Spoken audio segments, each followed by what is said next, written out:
Aprendemos o que são strings em Python e começamos a dar os nossos primeiros passos na utilização de strings. Contudo, Python, sendo uma linguagem de programação rica, tem ferramentas internas dedicadas a strings, e estas ferramentas ajudam-nos a tirar mais informação sobre as nossas strings. O nome técnico destas ferramentas é métodos, e vamos então ver os principais métodos de strings em Python que podemos utilizar. Vamos então começar por três métodos de strings da família strip. Para tal, na variável email, eu defini o valor de espaço tiago@automation.com e vou aplicar um método a esta variável. Para aplicar um método a uma variável, eu indico o nome da minha variável, faço ponto e digo o nome do meu método. Vamos começar pelo método strip. Faço strip, abre parênteses, fecha parênteses. Contudo, na linha 4, apenas estou a dizer para aplicar o método strip à minha variável email. Não estou a gravar a sua causa, ou seja, os seus resultados. Então vamos criar aqui uma variável chamada resultado e vamos dizer que resultado é igual a email.strip. Obviamente, se eu quiser ver resultado na minha consola, eu tenho que fazer print resultado. Então vamos tentar perceber o que é o método strip. O método strip é um método que me vai remover caracteres no início e no fim de uma string. Se nós repararmos, a variável email tem um caractere espaço no início e tem um caractere espaço no fim. E eu quero remover estes caracteres que estão no início e no fim. Então posso ir a strip e digo que quero remover o caractere espaço. E para dizer que quero remover o caractere espaço, coloco aspas simples no início e no fim e coloco um espaço entre as aspas, ou seja, é o caractere espaço que eu quero remover. A variável resultado vai resultar então da variável email, em que o caractere espaço é removido no início e no fim, ou seja, vai ter apenas o valor de tiago@automation.com. E quando nós corremos aqui o nosso código, verificamos que quando nós imprimimos a variável resultado, o espaço ao início e o espaço ao fim foi removido, ok? Porque a aplicação de método strip foi executada com sucesso. Posso remover espaços ou posso remover outro tipo de caracteres. Por exemplo, se eu tiver um hashtag no início e um hashtag no fim, e se eu for ao método e dizer que eu quero remover os hashtags, então vou obter o mesmo resultado porque removi o hashtag no início e o hashtag no fim, então tenho apenas tiago@automation.com. Posso remover um caractere ou posso remover um conjunto de caracteres. Eu posso, por exemplo, ter hashtag traço no início e ter hashtag traço no fim e posso dizer no meu método strip para remover hashtag traço, ou seja, remover hashtag traço e remover hashtag traço no fim e vou correr agora no nosso código e tenho o mesmo resultado, tiago@automation.com, porque removi hashtag traço no início e no fim. Mesmo que eu tenha hashtag traço no início e no fim eu troco a sua ordem, traço hashtag e mantenha traço hashtag no fim e hashtag traço no meu método strip, eu basicamente vou ter o mesmo resultado. Porquê? Porque quando eu estou a utilizar strip, eu não quero saber da ordem em que os meus caracteres estão representados. O que eu quero remover é aqueles caracteres.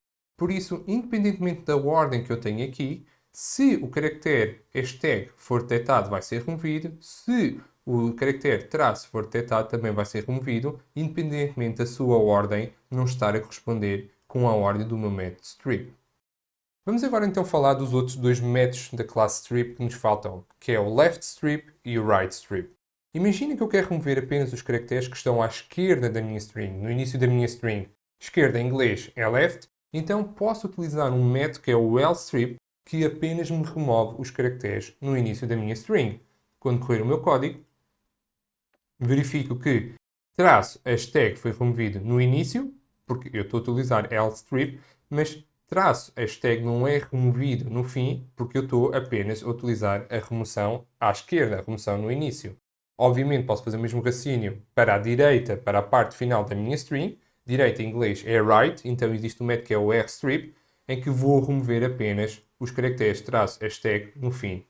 Corro aqui o meu código e verifico que traço hashtag no início é mantido. Porquê? Porque eu apenas estou a pedir para remover os caracteres no fim da minha string.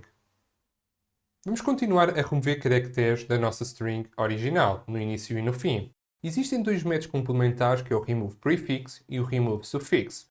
Para esta videoaula eu vou criar uma nova variável chamada exemplo, que vai ter o valor de www.google.com. E, obviamente, como a variável email desapareceu do nosso código, vamos atualizar o valor de email para exemplo e não vamos utilizar o método anterior, vamos sim utilizar o método remove prefix com o método inicial. Então, remove prefix remove um conjunto de caracteres no início da minha string. Imaginemos que eu quero remover www. Então, vou a remove prefix e indico os caracteres que eu quero remover. www. E vou correr agora o nosso código. E o que é que nós verificamos? Verificamos que www. Foi removido, então o resultado que vai aparecer é apenas google.com. Agora reparem, se eu fizer .www e vou correr agora o nosso código, eu não vou conseguir remover .www. A principal diferença entre o else strip e o remove prefix é que no else strip eu removo caracteres independentemente da sua ordem, no remove prefix eu removo caracteres de acordo com a sua ordem. Vamos agora ver o remove suffix. Então vou apagar este método, faço remove suffix e vamos imaginar que eu quero apagar .com. Então vou dizer no remove suffix que eu quero eliminar .com e vou correr no nosso código e o que eu vou verificar é apenas www.google. Corremos o nosso código e verificamos que temos apenas www.google. Uma das vantagens da utilização de métodos em strings é que nós podemos utilizar vários métodos ao mesmo tempo. Por exemplo, imaginemos uma situação que eu quero remover apenas numa só linha www. E quero remover também .com. Então, o que eu posso fazer é o seguinte. Eu posso começar por remover o prefixo www. E posso a seguir chamar um novo método, que é o remove suffix, em que eu faço .com para remover. Então, quando correr o nosso código, eu removi www. Removi .com, então o resultado vai ser apenas Google. Corremos o nosso código e cá temos o nosso resultado de Google. Os métodos de strings permitem-nos fazer o que nós chamamos de encadeamento, aplicar um ou mais métodos diretamente numa string ou numa variável de interesse. Até agora olhámos para as nossas strings num ponto de vista na remoção de caracteres, mas podemos ter cenários em que queremos substituir caracteres já existentes numa string por novos caracteres. E existe um método para fazer essa substituição, que é o método replace. Para explicar o método replace, vamos criar aqui uma nova variável chamada email, que vai ter o valor de tiago@automation.com e vamos apagar aqui a nossa linha 4, indicando o valor da nossa variável de interesse e o método de interesse, que é replace. Então, o método replace vai-me substituir caracteres já existentes na minha string original email por um novo conjunto de caracteres. Então, em replace, eu digo quais são os caracteres que eu quero substituir. Por exemplo, eu quero substituir o nome de Tiago para Ana. Então, indico Tiago, vírgula, espaço, Ana. Então, o que vai acontecer é que, em vez de eu ter a minha variável resultado como tiago@automation.com, eu vou ter a minha variável resultado como ana@automation.com. E vamos correr o nosso código. E cá está, vemos ana@automation.com. Eu posso substituir um conjunto de caracteres ou apenas um caractere. Por exemplo, eu posso substituir a nossa arroba por um sinal de mais. Então, estou à espera de ver Tiago mais @automation.com na nossa consola. Uma das técnicas que é utilizada com a função replace é a eliminação também de caracteres numa dada string existente. Exemplo, se eu quiser eliminar a arroba, eu posso fazer arroba a ser substituída sem nada, ou seja, apenas duas aspas simples. Não existe nenhuma informação lá, então não há nada para ser substituído, a minha arroba vai ser eliminada. O que eu estou à espera de ver será tiago@automation.com, ou seja, a nossa arroba foi eliminada devido à substituição de uma arroba por nenhum caractere. Vamos então continuar no nosso curso e aprender dois métodos que me permitem dividir uma string em várias strings. Esses métodos têm o nome de split e rsplit. Vamos continuar a usar a nossa variável email e vamos apagar aqui o método anterior e colocar o método split para iniciar esta videoaula. O método split permite-me dividir uma string já existente em duas ou mais strings com base num caractere que eu defina. Por exemplo, eu posso ter interesse em dividir tiago@automation.com em Tiago e automation.com em duas strings que são independentes e estão separadas. Isto quer dizer que eu tenho de ir à minha string e dividir exatamente na posição onde está a arroba. Para tal, posso usar então um método chamado método split, em que eu digo no meu método split qual é o caractere que eu quero para a minha divisão.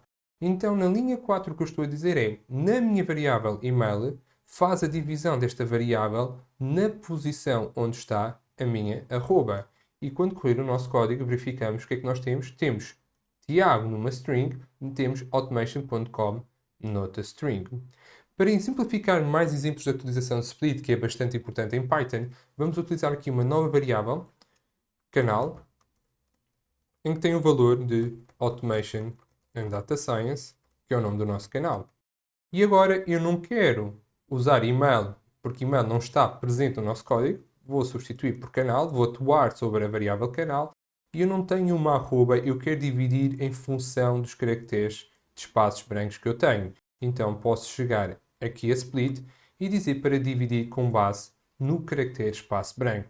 E eu vou verificar que vou ter como resultados a partida automation, and, data e science. Ou seja, da string original canal eu vou ter 4 substrings, 4 strings que resultantes.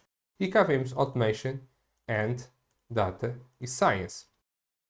O que posso fazer em relação a split é a aplicação de um termo chamado, de um parâmetro chamado maxSplit. E o maxSplit permite-me basicamente indicar o número máximo de divisões que eu devo fazer. Então, neste caso, nós verificámos que fizemos 3 divisões, porque tínhamos 3 caracteres. E eu posso apenas indicar que eu quero fazer apenas 2 divisões. Então, quando eu indico o parâmetro maxSplit igual a 2, eu basicamente estou a dizer para fazer apenas 2 divisões, ou seja, aqui e aqui, apesar de haver uma terceira divisão que é possível. Então, se eu estou a fazer 2 divisões, quer dizer que eu vou ter 3 resultados, vou ter automation, and, e vou ter o resultado data science todo junto numa string final. Como vocês podem reparar, nós estamos sempre a varrer as strings da esquerda para a direita e posso também varrer uma string da direita para a esquerda. Então existe também o conceito de rsplit, ou seja, fazer o split a contar da direita para a esquerda. E quando eu faço isto, o que eu estou a dizer na linha 4 é para fazer a divisão da string canal, mas agora da direita para a esquerda e apenas com base em 2 divisões, ou seja, neste caractere espaço aqui e neste caractere espaço aqui. Então, os resultados que eu vou obter vai ser automation and numa só string, data e science noutras 2 strings. E cá está, verificamos que temos então automation and numa string, data noutra string e science noutra string. Vimos uma situação em que podemos dividir uma string em várias strings, mas pode haver o exemplo contrário, ou seja, ter várias strings que eu quero juntar numa só string. E existe um método para fazer esta operação, que é o método join. Para explicar o método join, vamos criar aqui 2 variáveis. Vamos criar a variável termo, que tem o valor de conteúdo, e vamos criar aqui outra variável abaixo, que é valor, que tem o valor de data science. Então, eu quero criar uma string que diz termo, 2 pontos, espaço data science. Como é que eu vou poder fazer isso em Python? Vamos utilizar então o nosso método join. O que nós vamos indicar é aspas, aspas, e fazer ponto join, há parênteses e parênteses retos dentro dos parênteses curvos inicialmente colocados. Dentro dos parênteses retos que aqui tenho, vou colocar termo, que é a variável que eu quero unir inicialmente, e valor, que é a variável que eu quero unir no fim de termo. E o que nós temos aqui entre estas aspas é o caractere que vai ser colocado entre termo e valor. E eu vou querer um espaço em branco. Então, o que eu estou a dizer na linha 5 é a utilização do método join, que vai unir a termo a variável valor, e entre termo e valor vai ser colocado um espaço em branco. Então, na minha consola, vou ler conteúdo, 2 pontos, espaço, data science. E cá está, tem conteúdo, 2 pontos, espaço, que é o espaço que nós definimos entre as nossas aspas, data science. Se eu substituir este espaço para outro conjunto de caracteres, eu vou verificar que conteúdo tem 2 pontos e a seguir tem 3 caracteres e depois tem data science. Ou seja, o que eu definir entre estas aspas é o que vai ser utilizado para colocação na união das minhas strings. Vamos imaginar que eu tenho aqui uma nova variável que é valor 2, em que nós dizemos que é machine learning, e vamos querer também que valor 2 seja unido, então adicionamos no nosso join e vamos substituir aqui estes 3 caracteres por espaço. Então vou ler conteúdo, dois pontos, Data Science, espaço Machine Learning. Conteúdo, dois pontos, o espaço que está a ser utilizado na união, o valor da minha variável valor, Data Science, espaço, porque é o valor que eu estou a utilizar na minha união, e depois tenho Machine Learning. Vamos então introduzir 4 novos métodos que estão associados à utilização de letras minúsculas e maiúsculas em strings. Para explicar estes métodos, vou criar aqui uma nova variável chamada canal, que tem o valor do nome do nosso canal, Automation and Data Science. E em resultado, vamos aplicar estes métodos à variável canal e vamos começar pelo método upper. O método upper é um método que me transforma todas as letras existentes numa string em letras maiúsculas. Se nós repararmos na variável canal, temos um A maiúsculo, temos um U minúsculo e uma série de letras minúsculas à frente. Quando utilizo upper, o que eu estou a dizer é para reescrever a minha string apenas com letras maiúsculas, ou seja, converter as letras minúsculas em letras maiúsculas. Vamos correr o nosso código e cá está, verificamos que temos Automation and Data Science escrito apenas com letras maiúsculas.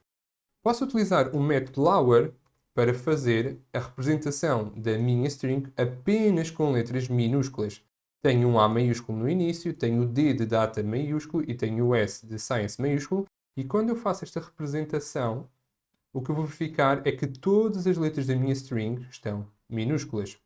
Existe um método que é o capitalize, que me vai fazer o seguinte, que é, vai apenas manter a minha primeira letra com maiúscula e todas as outras letras com minúsculas. Vamos correr o nosso código e o que é que verifico? Verifico que A é colocado como letra maiúscula e o D de Data Science, que era maiúsculo, e o S de Science, que era maiúsculo, passam a ser minúsculos. E mesmo que eu atualize o valor de canal para um A minúsculo em Automation, quando eu corro Capitalize, ele reforça que a primeira letra tem de ser sempre maiúscula neste método. Vamos corrigir então aqui o nosso valor e temos então por fim um método que é o title. E o title permite-me o seguinte, em cada palavra, ou seja, depois de cada espaço, a primeira letra é sempre colocada como sendo uma letra maiúscula. Vamos correr o nosso código e o que nós verificamos é que o A já era maiúsculo, vai se manter, mas o A de AND, que era minúsculo, passa para maiúsculo, o D de Data Science passa para maiúsculo e o S de Science passa para maiúsculo também. Ou seja, se eu correr novamente o meu código, tornando todas as letras minúsculas, quando eu correr o meu código, verifico que tenho todas as letras maiúsculas, sendo essas letras a primeira letra de cada palavra, ou seja, após um espaço em branco. Continuando na utilização de letras minúsculas e maiúsculas em strings, uma coisa é pedir para fazer transformação para letras maiúsculas ou letras minúsculas, ou ambas. Outra coisa vai ser perguntar se a minha string tem apenas letras maiúsculas, se tem apenas letras minúsculas ou se tem uma mistura de letras maiúsculas e minúsculas. Para fazer esta pergunta, existem 3 métodos que podemos utilizar. O método isUpper, isLower e isTitle. Vamos começar aqui a utilizar o método isUpper. isUpper está a perguntar se a minha string tem apenas letras maiúsculas. E quando eu faço uma pergunta se tem, eu só posso ter 2 respostas, sim ou não. Ou seja, verdadeiro ou falso.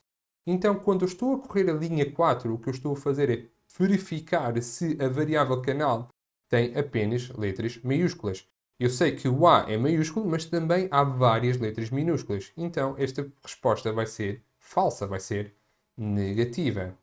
O mesmo posso aplicar para isLower. Então, quando estou a utilizar isLower, estou a perguntar, estou a verificar se a variável canal tem apenas letras minúsculas. Eu sei que o A de Automation, o D de Data e o S de Science são maiúsculos, ou seja, há letras que são maiúsculas, então a resposta vai ser também falsa. E posso ainda verificar se tem formatação de um título, ou seja, se a primeira letra de cada palavra tem maiúsculas. Apesar de A em Automation estar maiúscula, D em Data estar maiúsculo, S em Science estar maiúsculo, o A em AND é minúsculo, ou seja, não respeita a formatação de título. Por isso, quando eu correr novamente o nosso código, eu vou verificar que este resultado é falso. Para compreender situações verdadeiras, eu vou fazer aqui uma pequena abordagem. Eu vou redefinir a minha variável canal como sendo a variável canal original, em que eu vou aplicar o método upper. Ou seja, na linha 4 eu estou a reescrever a variável canal apenas com letras maiúsculas. Então, se na linha 5 eu interrogar se a variável canal é apenas agora letras maiúsculas, se tem apenas agora letras maiúsculas, eu sei que esta resposta é verdadeira. Porquê? Porque na linha 4 estou a pedir que a canal tenha apenas agora letras maiúsculas. Quando correr o meu código, vou verificar que esta resposta é verdadeira, ou seja, tenho o resultado de true. Até agora trabalhamos apenas com strings que são letras e caracteres. Mas pode haver situações em que temos strings que têm dígitos e letras e espaços misturados. Então pode ser importante para nós percebermos se uma dada string é apenas constituída por letras, é constituída apenas por dígitos, ou então é constituída por letras e dígitos simultaneamente. E para tal existem três métodos. Existe o método isAlpha, isNumeric e isAlnum. Para explicar esta videoaula, vou criar uma nova variável chamada exemplo e vou-lhe dar o valor de Tiago. Vamos apagar aqui a linha 4 e a linha 5 e reescrever a nossa variável resultado para exemplo, em que vamos aplicar o método isAlpha para começar. IsAlpha é um método que me verifica se todos os caracteres de uma string são apenas letras. Quando eu verifico que exemplo tem o valor de Tiago, Tiago apenas tem caracteres que são letras. E quando eu faço a pergunta se tem, eu só posso ter duas respostas possíveis, sim ou não, verdadeiro ou falso. Então, na linha 4, o que eu estou a fazer é interrogar se a variável exemplo apenas tem letras. E eu verifico que Tiago tem apenas letras, então esta resposta é verdadeira. Quando correr o meu código, verifico que tenho na minha consola verdade, verdadeiro, valor de verdadeiro. Se eu atualizar exemplo para Tiago, espaço 20, e correr agora o código, eu sei que a resposta vai ser falsa. Porquê? Porque eu tenho uma mistura de letras e números, por isso não tenho apenas letras. Então a resposta vai ser, cá está, falsa. Posso também avaliar strings que são apenas dígitos. Vamos atualizar então para Tiago e corrigir aqui para isNumeric.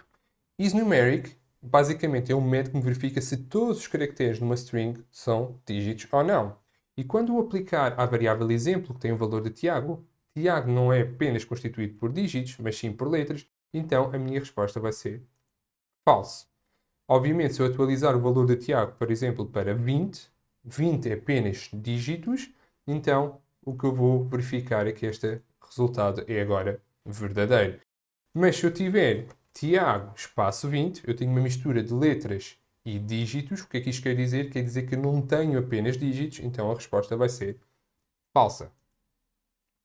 Cá está, temos a resposta falsa na nossa consola. O último método a introduzir é o isAlnum. E o isAlnum verifica se a minha string tem letras ou números. Quando é uma condição ou, quer dizer que ela é válida se tiver apenas letras, é válida se tiver apenas números, ou então é válida se tiver letras e números. Por isso, vamos aqui dar um exemplo, e o que eu vou verificar é quando faço Tiago é isAlnum, a resposta é verdadeira, porque Tiago tem letras. Quando eu coloco dígitos, eu vou ter uma resposta verdadeira, e quando eu combino letras e dígitos, a minha resposta é também verdadeira. Então, quando é que isAlnum pode ser falso? IsAlnum pode ser falso quando eu tenho letras, dígitos e outro tipo de caracteres que não são letras nem dígitos. E quando correr agora na nossa consola, eu verifico que isAlnum está-me a dar valor negativo porque eu tenho um caractere que nem é letra nem é dígito. Vamos então aprender como podemos contar o número de repetições de um caractere ou conjunto de caracteres numa string. E podemos fazer isto através de um método que é o método count. Para explicar esta videoaula, vou criar aqui uma variável que lhe vou chamar sec_adn e que tem o valor que está aqui referido. Basicamente, aqui estou a representar uma parte de uma sequência de ADN e que vocês só precisam de saber que uma sequência de ADN tem apenas 4 letras que se repetem, A, T, C e G. Então, neste exercício, o que eu vou tentar fazer é contar o número de vezes que a letra A se repete. Por isso, vamos modificar aqui a nossa variável resultado para a nossa variável de interesse, que é sec_adn, e aplicamos o método count. E o que é que nós queremos contar? Nós queremos contar o número de vezes que A se repete. Então faço count e indico o caractere que eu quero contar, que é o caractere A. E o número de vezes que A vai estar presente na minha sequência original, na minha string original, vai ser representado na linha 6, por isso vai aparecer na minha consola. E verifico que A está presente em 8 vezes. Vamos tentar verificar. 1A, 2A, 3As, 4, 5, 6, 7, 8. E cá está. Se eu quiser contar o número de T's que estão presentes na minha string, altero o valor de A por T e verifico que eu tenho 6.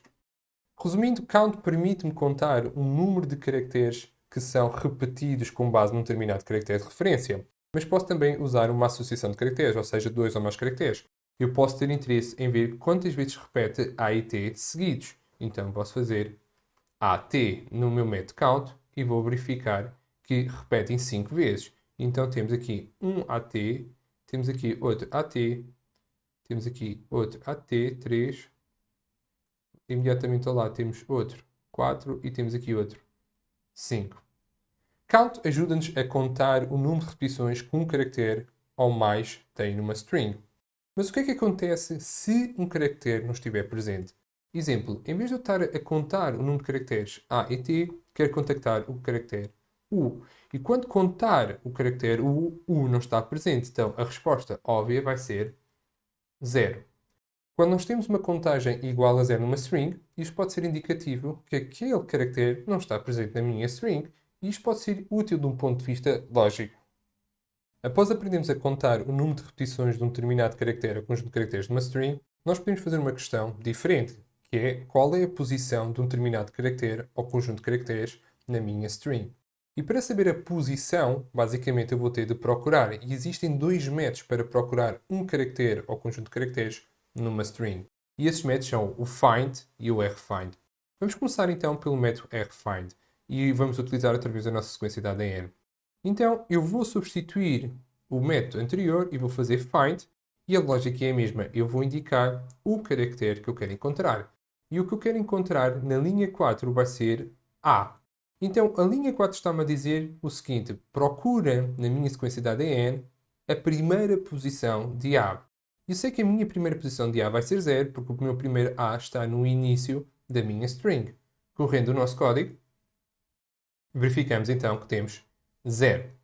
O que nós podemos fazer é substituir A, por exemplo, para T, e nós verificamos que T vai aparecer 0, 1, 2, 3, vai aparecer na terceira posição, então o primeiro T vai ser encontrado na posição 3. Posso procurar um caractere ou conjunto de caracteres, por exemplo, posso procurar TG, então vamos colocar aqui TG, então estou à espera que apareçam 0, 1, 2, 3, então o resultado vai ser 3. Posso procurar, por exemplo, CA, então vou ter 0, 1, 2, 3, 4, 5, então o resultado vai ser agora 5. Posso procurar 2 caracteres, 3 caracteres, 4 caracteres, os caracteres que eu quiser. Um resultado interessante é o seguinte. Vamos imaginar que eu quero procurar um caractere ou um conjunto de caracteres que não está representado na minha string. Por exemplo, a letra U não está presente na minha string. Então, se U não está presente, nós devíamos esperar que o resultado seja 0. Mas 0 não pode ser. Porquê? Porque é o índice de A, é uma procura de A. Por isso, quando nós corremos o nosso código, verificamos que temos menos 1. E este menos 1 é realmente importante na compreensão do método find. Quando find retorna o valor de menos 1, quer dizer que este elemento que eu estou a procurar, seja um caractere ou um conjunto de caracteres, não está presente na minha string. E esta indicação também pode ser relevante de um ponto de vista lógico. Outra situação que nós podemos utilizar aqui, o find, é, por exemplo, para indicar o momento da procura, o início da procura. Ou seja, find vai varrer sempre a minha string da esquerda para a direita. E eu posso dizer para iniciar na posição 0, que é o que nós fizemos até agora, ou então pode ser que eu tenha apenas interesse para procurar este A a partir de uma determinada posição. Ou seja, não há necessidade de procurar A no início da minha string. Então vamos imaginar que eu quero procurar A não na posição 0, mas a partir da posição 3, ou seja, a partir de T. Então faço A, 3, indica a posição que eu quero iniciar a minha procura. E verifico agora que o resultado de A é 6. Não é 0 porque eu não estou a considerar as posições iniciais, estou a considerar apenas da posição 3 para a frente. Então, quando eu verifico 3, 4, 5, 6, eu verifico que o A que aparece após a posição 3 está na posição 6. A utilização deste parâmetro ajuda-me a encurtar a minha string e torna a minha pesquisa mais facilitada e mais rápida. Outro método bastante interessante é o seguinte, que é o rfind. Se find está a procurar da esquerda para a direita, rfind, de right em inglês, vai procurar da direita para a esquerda. Então, se nós procurarmos find A, nós vamos ter como valor 0 agora, porque estamos a procurar desde o início da minha string. Mas se eu colocar agora rfind, eu vou varrer a minha string da direita para a esquerda, então o meu primeiro A vai ser este A aqui indicado. Então, sei que a minha resposta vai ser 22, porque este A está na posição 22. Resumindo, find e rfind são métodos que nós podemos utilizar para procurar um caractere ou um conjunto de caracteres numa string. Find utiliza o varrimento da esquerda para a direita e rfind da direita para a esquerda. Posso utilizar posições iniciais para tornar a minha string mais pequena, no sentido de ter menos espaço para procurar, e isso torna o meu resultado mais eficiente. Outro método para encontrar um caractere ou conjunto de caracteres numa string é o método index. Então, vamos reutilizar a nossa variável sequência de ADN e vamos aqui na linha 4 substituir o método para index, abre parênteses e fecha parênteses, e tal como em find vou passar para dentro do meu método o caractere que eu quero procurar, por exemplo, A. Então, estamos a dizer na linha 4, procura-me o caractere A na minha variável sequência de ADN. E vamos ver que A está na primeira posição, por isso vamos ter como resposta 0. Posso fazer o mesmo para outro caractere, por exemplo, T. Eu posso então, por exemplo, fazer para a combinação de dois ou mais caracteres, neste caso CA, e ver esta resposta. Então, qual é a principal diferença entre o método find e index se eles basicamente têm a mesma funcionalidade? E a principal diferença é na maneira como eles lidam com o resultado quando um caractere não está presente numa determinada string. Exemplo, quando nós fazíamos find de U, ou seja, U não está presente na minha string, por isso nós íamos obter como resultado -1, nós conseguimos continuar a correr o código, não havia nenhum erro. Mas quando eu faço index de um caractere ou conjunto de caracteres que não está presente e recorro o meu código vai me dar um erro. E em termos de programação isto pode ser relevante porque vamos ter de aprender como trabalhar com este tipo de erros para o nosso código não bloquear. Por isso a recomendação é sempre utilizar find quando o erro não é importante para mim e quando o erro é importante para mim nós devemos utilizar index para ter a mesma funcionalidade. Já temos uma ideia geral sobre os métodos de strings em Python e percebemos que existem métodos para transformar strings, outros para fazer validação de strings, se tem só letras maiúsculas ou não, outros para fazer uma divisão de strings em strings mais pequenas, por exemplo. Vamos então introduzir dois novos métodos de validação de strings, que é o start suite e o end suite. Para explicar nesta videoaula, eu vou criar aqui uma nova variável chamada exemplo, que tem o valor de www.google.com. E vamos aqui atualizar a nossa linha 4 para exemplo ponto e o nosso primeiro método que é o start suite. Start suite basicamente é uma questão. Eu estou a perguntar se a minha variável string começa com. E quando eu pergunto se começa com, também só tenho duas respostas, sim ou não, ou seja, verdadeiro ou falso. Então, na linha 4 eu vou questionar se a minha variável começa por www. E de facto, a minha variável exemplo começa por www. Obviamente que a resposta que eu vou ver na minha consola é verdade. Se eu questionar se ela começa por Google, obviamente a resposta vai ser falso. Ela não começa por Google. E se eu faço esta validação do início das minhas strings, também existe um método para fazer a validação do final das minhas strings, que chama-se endWith. Então eu posso perguntar se a minha string termina em .com, eu faço esta questão e ela responde que é verdadeiro. E se eu, por exemplo, alterar este valor para Google, eu verifico que esta informação vai ser falsa. Porquê? Porque termina com .com. Start suite e end suite são dois métodos também de validação que temos em strings. Vamos aprender um novo método para fazer a divisão de strings para complementar o método split que já aprendemos. Esse método novo chama-se partition. Para explicar o método partition, vamos criar aqui uma variável chamada email, que tem o valor de tiago@automation email.com e vamos corrigir a linha 4 para email.partition e vamos fazer esta divisão no caractere arroba. Vamos correr aqui os nossos resultados e vamos verificar que os resultados são ligeiramente diferentes da função do método split. No método split eu fazia a divisão com base na arroba e apenas era representado o lado esquerdo dessa divisão, neste caso ia ser o valor do Tiago, e o lado direito automation.com. Mas quando eu aplico o método partition, eu vejo o resultado à esquerda da arroba, vejo a própria arroba incluída nos meus resultados e vejo também o resultado à direita da minha arroba, que está representado também na minha consola. Ou seja, a principal diferença entre split e partition é que partition representa nos resultados o elemento que causou esta disrupção da minha string, esta divisão da minha string. Existe aqui outro também aspecto importante que é a forma como os dados são apresentados em partition e em split. Em partition nós temos uma estrutura de dados chamada os tuples, que vamos ver mais à frente, enquanto eu faço split tenho uma estrutura de dados chamada lists, que também vamos ver mais à frente na estrutura de dados deste curso.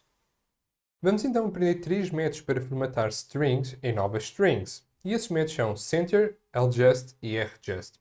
Vamos reutilizar a nossa variável email, que tem o valor de tiago@automation.com, e na linha 4 vamos apagar o método anterior e adicionar o primeiro método que eu quero introduzir, center, há parênteses e fecha parênteses. Center permite-me criar uma nova string com base numa string anterior, neste caso a string email, em que a informação textual da minha variável email é colocada ao centro, ou seja, estou a centrar a minha informação nesta string. E se eu estou a colocar ao centro, quer dizer que eu vou ter uma margem à esquerda e uma margem à direita. E eu vou ter de definir essa margem à esquerda e à direita é preenchida pelo quê?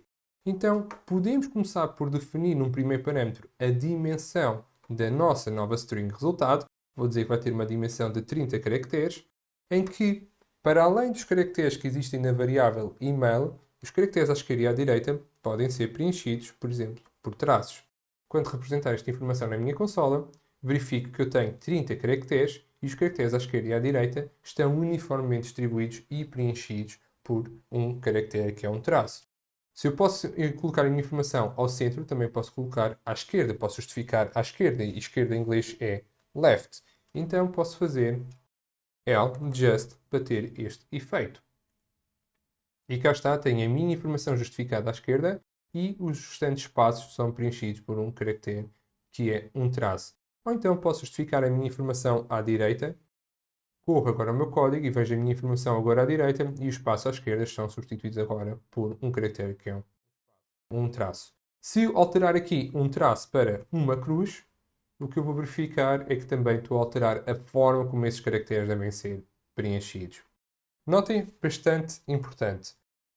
Apesar de eu estar a fazer uma formatação, eu estou de facto a criar uma nova variável resultados. Então, o comprimento de resultados não vai ser igual ao comprimento da minha variável inicial. Vamos ver isso na consola. Então, eu vou criar aqui na linha 6 a informação resultado, vírgula, comprimento igual. Vamos criar aqui ln de resultado. E vamos criar aqui, numa linha abaixo na nossa consola, vamos pedir para fazer email comprimento igual a email. Ou seja, na linha 7, eu estou a pedir para fazer o comprimento, contar o número de caracteres que existe em email, e na linha 6 eu estou a pedir para contar o número de caracteres que existe na minha variável resultado. E o que eu vou verificar é que o resultado tem 30 de comprimento, 30 caracteres, reparem, é o que está definido na linha 4, e o meu comprimento de e-mail é apenas 20 caracteres, porque é o comprimento de tiago@automation.com. Por isso, apesar de center, ljust e rjust serem compreendidos como formas de formatação, de facto nós estamos a criar novas strings que vão ter dimensões diferentes. Vimos até agora que podemos criar variáveis com comprimento conhecido com base em métodos como center, ljust, rjust. Contudo, existe um método para criar uma variável do tipo string com comprimento conhecido que é realmente importante quando trabalhamos com strings que são tipicamente numéricas. E esse método chama-se zfill. Vamos a um exemplo. Para explicar o método zfill, vou criar uma variável chamada pontos que tem o valor de 20. Vou apagar a linha 6 e 7 para facilitar depois a leitura e vou corrigir aqui a variável resultados para pontos.zfill. E para ver a minha variável resultado na consola, sei que tenho de fazer print resultado. Então, o que é um método cfill? Cfill é um método que me permite criar uma nova variável em que eu defino o comprimento dessa variável. Ou seja, vou dizer que o número de caracteres da variável resultado só pode apenas ser 5 e 5 apenas.